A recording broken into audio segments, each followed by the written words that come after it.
behal na chu nuni thong tha an kan chimi an kut dongin an kan sobi nan ning ahal zai man nan hallo an kan ti mi hi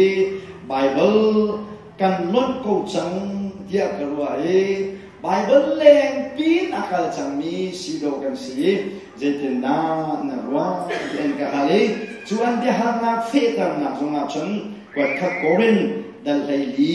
real na som thum na pali som thum na panga kwat khat timote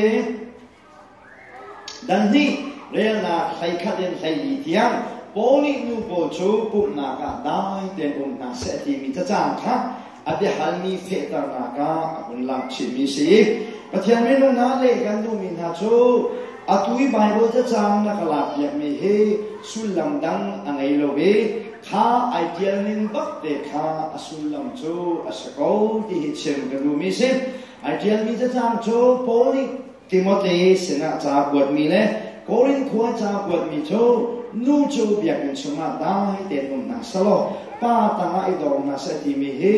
asulam kale a chun ko fo di lai cha a Bible nin te khan sena ta ta ka du e kha Bible na le na fian nin te bak kha asulam chu si ti he nan sena chem ka du mi se ama balte om ve mi chu pa po hi kan thut nom to ka le kharau chun man kan nei lo te ka mai phong lo ding mai an fon tok na te ya khan chu pa po hi kan se ve hi chem ka du mi se nui balai kan kham thok nai kan mani chun man kan nei he tung lo wa chun chu chu alak lo tak tak na ka se pa po a chen kan pyo du mi na chu nu po lam ni ka bia thai na la so nuni khazaman shi hana pani khazaman shi u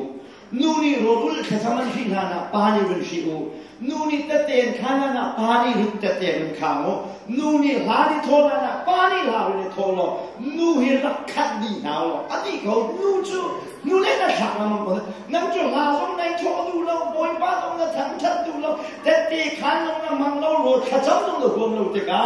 na sa so chang a chun ka khat an han po wa na bai kan so lang na ka se an phit tuk cha lem zonga khin si lovin na kalve him lo cha ani akal min den si po te ka akal min ni anin lot na na se ti zong ka nu khat han nu e